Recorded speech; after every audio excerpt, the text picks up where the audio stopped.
felt like we just had to let everybody know that we were here tonight. Curry, another long distance shot. It's good. You know, try to create some momentum.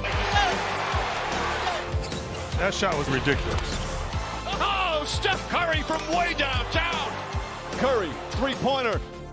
Bang! 2-2 is way better than 3-1 going home, so job well done tonight.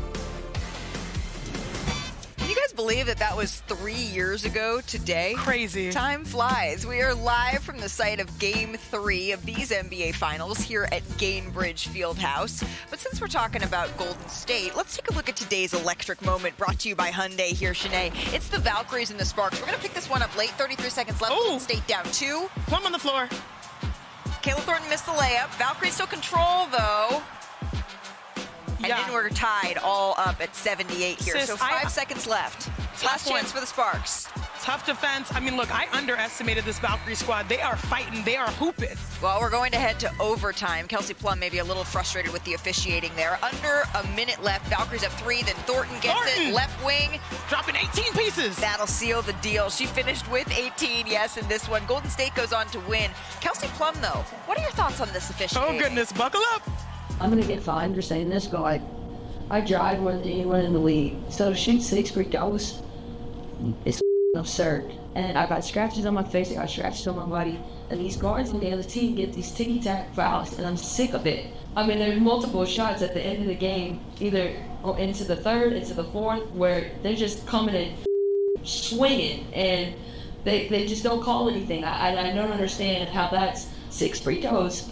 Playing 40 minutes, touch the paint almost every play is absurd.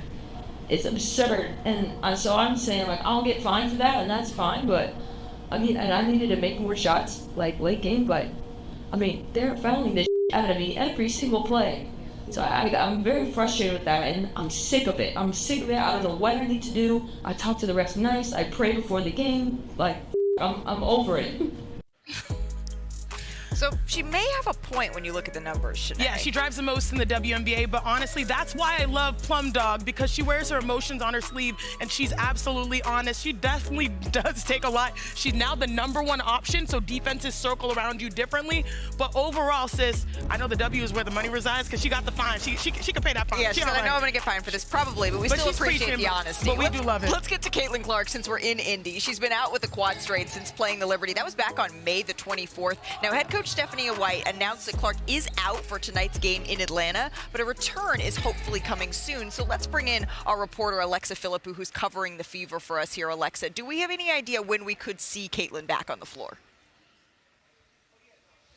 Well, Malika, this was a big kind of progression this week because White said that Clark is ready to start ramping back up towards game action.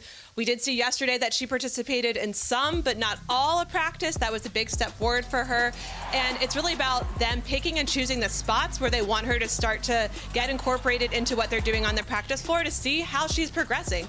One thing that I think works in the Fever's flavor this week is that they play today, as you said. They have a scheduled off day tomorrow, and then Thursday, Friday, they have 2 days of practice. And I think if she is responding well in that stretch of practice, that could go a long way to her potentially returning on Saturday against the Liberty. Keep in mind the Liberty, I should say the Fever, they've been playing really well recently. They've got those two consecutive wins. Ari McDonald being on the fold, back into the fold with them on that hardship contract extension has been really great. And for them they're really keeping a long-term approach in mind when it comes to Clark. They want to make sure they're being cautious. Clark said herself she's feeling a lot better, that she felt that she was making progress, but she's not going to rush it at this point in the season.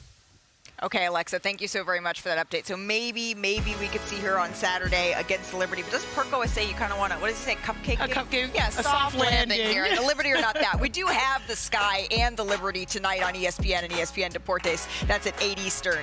WNBA Countdown starts it at 7:30. Hey, before we bounce, you might recognize her face on the bench here for the Indiana Pacers, but Jenny Busek is a name that you need to know. And our Ramona Shelburne has more on one of the Pacers' top assistants and why she is a key reason that they are in the NBA One of my Finals. favorite coaches from the W. The Pacers with a chance to win it. Halliburton driving, pulls off, jump shot. It's good! It's good! When the Indiana Pacers took the lead for the first time with 0.3 seconds to go in Game 1, Pacers assistant Jenny Busek was responsible for setting up the defense. It was clear to me that she was a prospect not only to be an assistant coach in the NBA, but to perhaps one day be an NBA head coach. Rick will say to me, I need this to be your role this year, and I don't want to let him down, and I don't want to let the team down. And Indiana takes game one, shocking the Thunder here at OKC. The comeback kids do it again.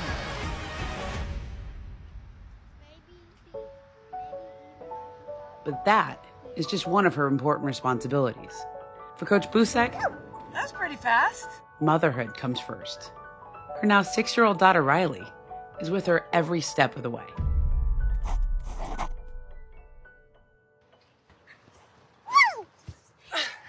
I always knew I wanted to be a mom, so I never intended to be a coach. Thought I would be a doctor, but I always wanted to be a mom. Mama, watch what I can do. I just wanted to show that a woman could do a great job so that other women would get an opportunity, and then I would figure out my situation later because I really didn't think it would be possible to keep doing this as a single mom. From the University of Virginia, guard from Nashville, Tennessee, 5'8", freshman, number 23, Jenny Busek. Busek was a 1,000-point scorer at the University of Virginia from 1992 to 1996. Busek puts it up, knocks it down. When the WNBA started, Busek played for the Cleveland Rockers. When I played in that inaugural season of the WNBA, it gripped me. This league is important. This league matters. Busek's pro career was cut short due to injuries. She started her coaching career in 1999 in the W, culminating with a head coaching stint with the Seattle Storm from 2015 to 2017. Storm! I ended up falling in love with coaching basketball. Met some great people along the way that equipped me with NBA knowledge and understanding.